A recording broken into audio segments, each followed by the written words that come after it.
আমার চ্যানেলে তোমাদের সবাইকে স্বাগত জানিয়ে আমি দীপা চলে আসলাম সকাল সকাল নতুন একটা ব্লগের সাথে।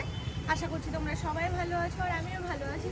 আর আজকে সকালে ছাদে ওঠার কারণ হলো গাছগুলোতে জল দিতে হবে। আমার কালকে আমি ছাদে আসিনি, পরশুও ছাদে আসিনি, তো আমার বারবার করে সে মাথায় ঘুরছে যে গাছগুলোর কি অবস্থা আগে দেখে আসি। সেই জন্য আর কি ছাদে আসা আর গাছগুলো একটু একটু করে জল দিয়ে দেবো। গাছগুলো সত্যি জল দেওয়ার দরকার রয়েছে। দেখো এই গাছটা দেখলে বুঝতে পারবে পাতাগুলো কেমন সেই ঝিমিয়ে গেছে পুরো একদম। তো আসলাম আজকে সকালবেলা গাছে জল দেওয়ার জন্য। না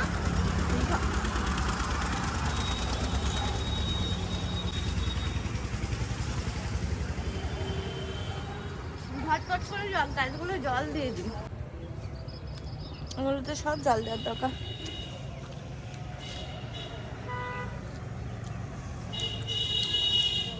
গাছে কিন্তু জল দিয়ে আমি শুরু করে দিয়েছি আর অনেকগুলো গাছ হয়েও গেছে। অলমোস্ট এই লাইনের ওই লাইনের গাছগুলো হয়ে গেছে আর একটু একটু বাকি আছে। আর ওই সাইডে প্লাস ওই লাইনের গাছগুলোতে জল দিলেই মোটামুটি হয়ে যায়।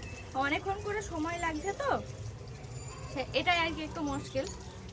তো দেখো আর কটা দিন পর, এখন যে হারে রোদের তাপ শুরু হয়েছে, আর কটা দিন করতে এইটুকুটুকু জল দিলে হবে না। যদিও আমি পুরো ভর্তি করে করে দিচ্ছি যাতে আবার দুটো দিন না দিতে লাগে।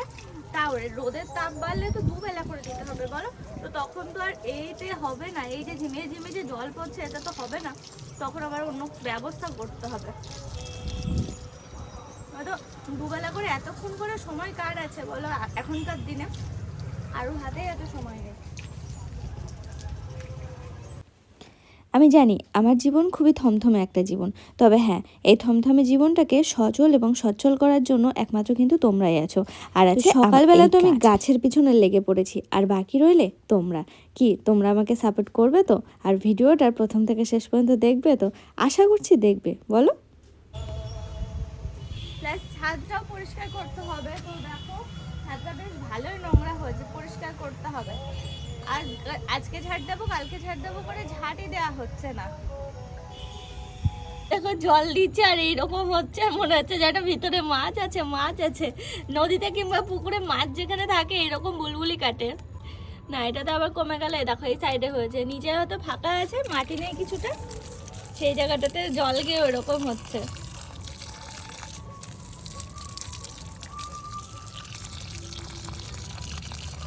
দেখো শীত তো চলে গেল, এই গাছে কবে যে ফুল ফুটবে কে জানে। ওই সাইডে একটা ফুল ফুটেছে দেখতে পাচ্ছি, এই দেখো। কিন্তু গাছগুলো দেখেছো চেহারা কি সুন্দর, সেই শাকের মতো, মনে কচকচে শাক হয়েছে, তুলে তুলে নিয়ে যায়, নিয়ে গিয়ে রান্না করে, এইরকম আর কি দেখতে লাগছে। খুব সুন্দর হয়েছে।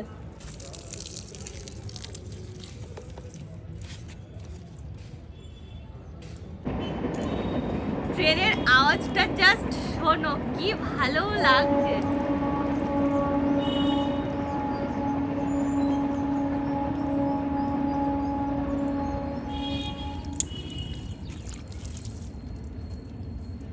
দেখো এদিকে প্রায় জল দেয় কিন্তু হয়ে গেল। এই উপরের গুলো দেবো, এখানে 4-5টার মতো টব বাকি আছে, তাহলেই হয়ে যায়। পুরো ভর্তি করে করে দিচ্ছি তো সেই জন্য সময়টাও বেশি লাগছে। তবে হ্যাঁ গাছগুলো আবার বাঁচবে, যদিও মরেনি। মানে জল আজকে দিলেই ঠিক হতো, বিকালেও দেওয়া যেত, যা পরিস্থিতি ছিল। কারণ আমি যখনই জল দিই না কেন পুরো ভর্তি করে করে দিই, যাতে দুটো দিন আর দিতে না লাগে। তবে যে হারে রোদের তাপ পড়ছে আর দুটো দিন আর এরকম থাকবে না, ওই একটা দিন হয়তো কোনো রকমে টানবে। দেখো তোমাদের এই দীপাকে তোমরা হয়তো দেখছো ছাদে গাছে জল দিচ্ছে, এতটা সময় কেন কাটাচ্ছে, এই সমস্ত করে কি পাচ্ছে ও। তবে হ্যাঁ, আমার জীবনে অনেক কিছু চেঞ্জ হয়েছে, তবে সেটার খবরও তোমরা খুব তাড়াতাড়ি পাবে। কি চেঞ্জ হয়েছে হয়তো তোমরা কিছুই জানতে পারছো না, তবে তোমাদেরকে জানাবো, আর সেটা খুব শীঘ্রই। আমার লাইফস্টাইল কিন্তু আমার মতনই চলছে, তবে হ্যাঁ জীবনের অনেক কিছু চেঞ্জ হয়েছে। তবে শুধু একটা কথাই মনে হয় জানো, সময় না আসলে কোনো কিছুই হয় না। সময়ের সাথে সাথে সব, আমরা যত যাই মনে করি না কেন, যত যাই ভাবি না কেন, জানো তো একটা সময় মানুষ আমাদেরকে অনেক কথা শোনাতো। আমি না অর্পণকে বারবার করে বলতাম, তখন অর্পণ কি বলতো জানো, জীবনটা আমাদের, আমরা কিভাবে চলবো, আমরা কিভাবে থাকবো সেটা আমাদেরকেই বুঝতে দাও, মানুষের কথা না হয় নাই ভাবলে। তবে এই দেখো এখন আমি ছাদ থেকে নিচে নামছি। আর আজকে আমি অনেক কথা বললাম, জ্ঞানের কথা বলে দিয়েছি, অনেক না বলা। তো যাই হোক চলে আসলাম এখন বাসন মাজতে। বাসনগুলো কটা রয়ে গেছে, তো এগুলো আর কি মেজে নিচ্ছি সকালবেলা এই সমস্ত কিছু। আর ওই যে দিদি রয়েছে ঘরটর মুছছে, ওই দিদির সাথে একটু গল্প করছে, করতে করতে এগুলো মোছাও হয়ে যাবে, সরি এগুলো মাজা হয়ে যাবে।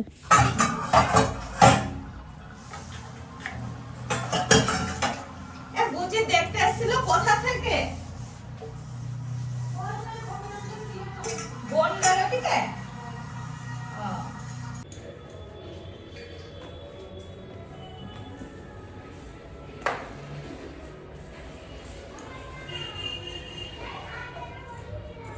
সকালবেলা অনেকটা দেরি করে নিচে নেমেছি, এসে দেখছি যে খিচুড়ি প্রসাদ রয়েছে, তো ওই তো খিচুড়ি নিয়ে বসে পড়লাম। আর বেশ ভালোই লাগে প্রসাদটা বিশেষ করে খেতে, তার সাথে ওর চিড়ে প্রসাদও ছিল। দেখো আমার খিচুড়ি খাওয়া হয়ে গেল, খিচুড়ি প্রসাদ ছিল। আজকে বাড়িতে নিয়েছে খলসে মাছ, তো সেগুলো ভেজে একটু রান্না করে নিলাম চটজলদি। তারপরে দেখো একটা পার্সেল এসেছে, যা এখানে আবার নোংরা লেগে গেল। তো যাই হোক এটা এখন একটু খুলে দেখার পালা। হ্যাঁ ওষুধটা ছোট ব্যাগে, আঁচলটা ঠিক করে নাও।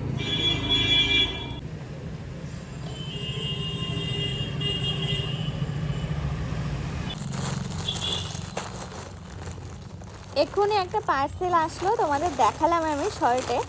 আর এই দেখো আর একটা পার্সেল এখন রিটার্ন রয়েছে, সেটা আবার দেওয়ার জন্য রেডি করছি। এ বাবা কোনটার মধ্যে কি ছিল কি জানে।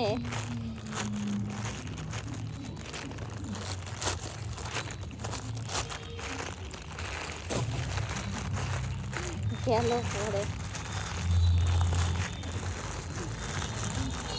তো একটা না দুটো পার্সেল, মানে একই প্যাকেটের মধ্যে দুটো দিয়েছিল, তো সেই দুটোই রিটার্ন করার রয়েছে। তো মনে হলো এখন আর লাগবে না, অর্ডার দিয়েছিলাম কিন্তু শীতটা যেহেতু কমে গেল। এটা অতটা দামও না, একদম কমের মধ্যে। দেখো এই যে ফার টাইপের যে ব্ল্যাক কালারের এই টাইপের একটা হুডি সেট নিয়েছিলাম আমি, সেটাই রিটার্ন করছি। ওটা লাগবে না, এমনিতে সব কিছু ঠিকঠাকই আছে মোটামুটি। সাইজ একটা বড়ই দিয়েছিলাম, এটাও বড় দিয়েছিলাম, যেহেতু এটা অর্ডার ছিল মিশো থেকে। তো ভাবলাম যে সাইজ উল্টোপাল্টাও হতে পারে, তো এক সাইজ বড়ই দিতে হতো। তারপরে আসার পরে মনে হলো না সব কিছু ঠিক আছে, কিন্তু এই জিনিসটা এখন আর লাগবে না। অনলাইনে হচ্ছে এই একটা সুবিধা, বলো লাগলে রাখা হয়, না লাগলে রিটার্ন করে দেওয়া হয়। মনে হলো আর অন্যগুলোও তো চলে আসে, আসলে ওই সোয়েটারটা আসবে সেটাই তো ঠিক ছিল না, আসলো বলে এটা রিটার্ন হচ্ছে না। হয়তো রিটার্ন করতাম না, যে আগের দিন যেটা দেখালাম এটা 2 দিন আগে এসেছে, ওটাও 2 দিন আগে এসেছে। ওটা যদি না আসতো এটা রেখে দিতাম। এই দেখো রিটার্ন দিতে যাচ্ছে,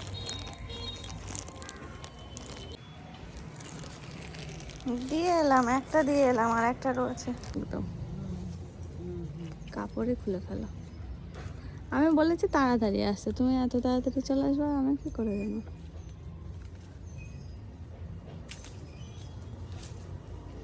কাপড়টা আর খুললি না? হুম সেই সুন্দর হয়েছে না,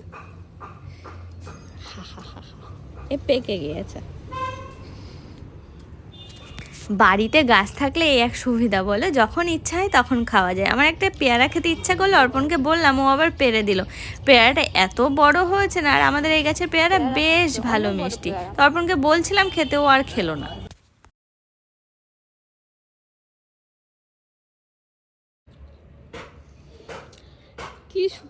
কি সুন্দর লাগছে এগুলো, কিন্তু এই গাছ লাগানোর জায়গা নেই আমাদের সামনে, এখানে লাগানো রয়েছে। দেখো হয়েছে ফুল, কি দারুণ দেখতে লাগছে।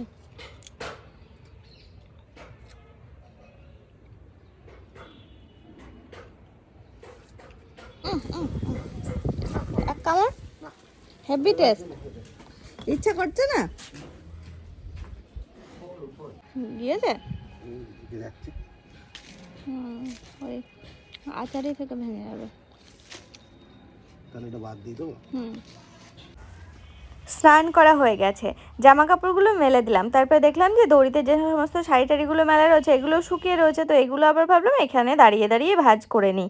আর হালকা হালকা ওই সাইড দিয়ে রোদ আছে, তো ওই বাইরেটা ঘুরে বেড়াতে বেশ ভালো লাগছে ঘরের থেকে, মানে ঘরে নিয়ে গিয়ে ভাঁজ করা থেকে এখানে দাঁড়িয়ে দাঁড়িয়ে বেশি ভালো লাগছে। আর প্লাস হচ্ছে অর্পণ রয়েছে, ওর সাথে গল্প করছে আর এই কাজগুলো করছে। দেখো এখানে অর্পণ, এই লিলি লিলি না, নাম ভুলে গেছিলাম। এই লিলি গাছগুলো না ছিল ওই যে ওই ঘরটা 4 সাইডে, তো ওখানটাতে সে আওতা মতো হয়ে গেছে, তো আবার এই দিকটাতে নিয়ে আসলো, নিয়ে এসে এখানে লাগিয়েছে উঠোনের মাঝে লাগাচ্ছে, আর বলছে যে ফুল হলে খুব সুন্দর লাগবে দেখতে। ওরে ওই আলুগুলো তো একদম ছোট্ট ছোট্ট।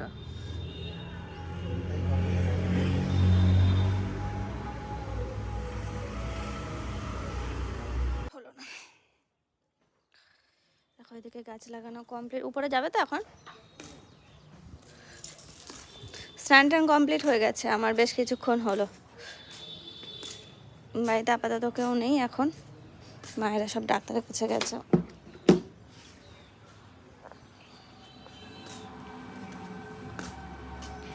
অনেকগুলো হলো কিন্তু এখানে এই ধর, এখানে একটা, ওখানে একটা, পাশে 3টে টব, সব এক জায়গায় করে। আচ্ছা অর্পণ, যে টবগুলো ফুল হতো বড় বড় টব ওই সাইডে ছিল, এই একটা, ওখানে একটা। সেই যে দুপুরবেলায় তোমাদের সামনে ছিলাম, আবার হঠাৎ করে টপকে কোথা থেকে চলে এলাম, ডিমের অমলেট করছি আমি এখন। না এটা অমলেট নয়, এটা পোচও নয়, এটাকে বানাবো আমি ডিমের ঝুড়ি। আসলে এখন সন্ধ্যাবেলা অর্পণ একটু ম্যাগি খেতে চেয়েছে, তো ওর জন্য একটু ম্যাগি বানাচ্ছি, তার জন্য ডিমের ঝুড়ি বানিয়ে নিই। সন্ধ্যাবেলা এখন বানাচ্ছি একটু ম্যাগি, তাও হচ্ছে একটু ফ্রাই ভাবে আর কি বানাবো, তার জন্য ডিমের ঝুড়ি বানিয়ে নিয়েছি। ঝুড়ি তো হলো না, কিছুটা কোচি মতো হয়ে গেছিল, মনে হচ্ছিল না যে ডিমটাকে ভাঙি। হয়ে গেছে ডিমের ঝুড়ি।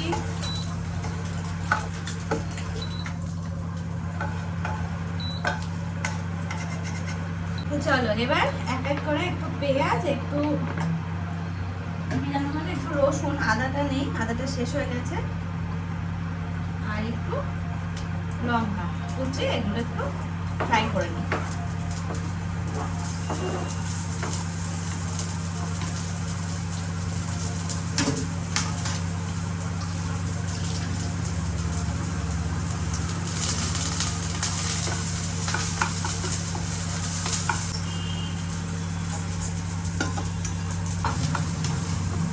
এর মধ্যে না সামান্য একটু নুন দিই, হ্যাঁ, টেস্ট হবে।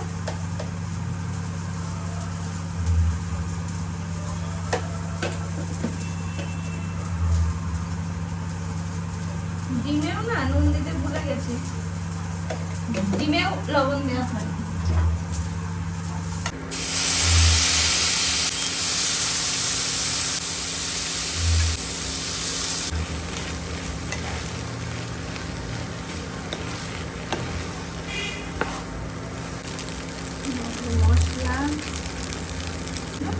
একটু সয়া সসও দিয়ে দিলাম, হাতের কাছে ছিল তো মনে হলো একটু দিয়ে দিই, ভালো লাগবে।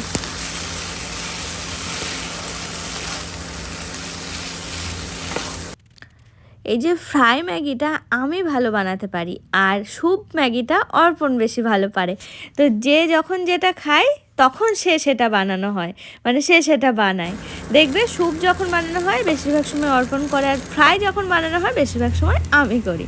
তো দেখো ম্যাগিটা কালারটা জাস্ট ওয়াও হয়েছে, আর খেতেও আশা করছি বেশ হবে।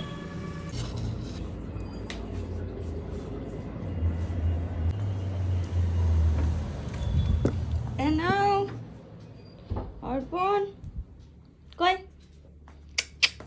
উঠো উঠো, ঘুমিয়ে পড়লে নাকি? ধপ্পা দিয়েছো? হ্যাঁ আমি একটু অ্যাক্টিং করে নিলাম, ক্যামেরা রয়েছে না। তাহলে তো আমার ওরকম ভাবে ডাকতে হতো, আরে ওঠ রে ওঠ, ম্যাগি তো হয়ে গেল। টিভিতে দেখায় না, ঘুম থেকে উঠে খেয়ে নিচ্ছে, আমি ওরকম করে নিলাম। ওফ, দারুণ দারুণ কালারটা যা হয়েছে, দেখে খাইতে ইচ্ছে করতেছে। গরম। যাক, ম্যাগি খেয়ে অর্পণের তো বেশ আনন্দ। তারপরে ওই যে ওর চুল গজিয়েছে তাকে, তো ও বলছে যে কাটবে, তো আমি বললাম তাহলে কেটো, একবার অন্তত কেটো, কেমন লাগে দেখো সাইড দিয়ে। ওর একটা ইচ্ছা আছে সেই রকম। আরও দেখো নাচ করছে, তার কারণ একটা মিউজিক বাজছে, তোমাদের শোনাতে পারলাম না, শোনাতে পারলে নাচের তালে তালে বেশ ভালোই লাগতো শুনতে, এই আর কি। তো সেই সব গল্পই করছিলাম। ম্যাগি খেয়ে অর্পণ তো বাজারে চলে গেল। তারপরে আমার এত পরিমাণে খিদে পেয়েছে, আমি নিচে এসে একটু দুধ চা করে নিচ্ছি। আর আজকে দুধ চাটা একটু অন্যরকম বানাচ্ছি। দেখো একটু জল দিয়ে দিয়েছি, তার মধ্যে একটু আদা গ্রেট করে দিয়েছি, একটু চিনি দিয়েছি, তারপরে ফুটে ওঠার পরে দিয়েছিলাম আমি দুধ, তারপরে বেশ কিছুটা চা। একটু দুধ চা করবো, তাও আদা দিয়ে। আর আদাটা পরে দিলে না অনেক সময় দুধ কেটে যায়, তো সেই জন্য আদাটাকে আমি ওই রকমভাবে আগে ফুটিয়ে নিলাম। আর খেতে যা সুন্দর হয়েছিল না, সে কি বলবো। তো চলো আজকের মতো ব্লগটা এই পর্যন্তই, টাটা।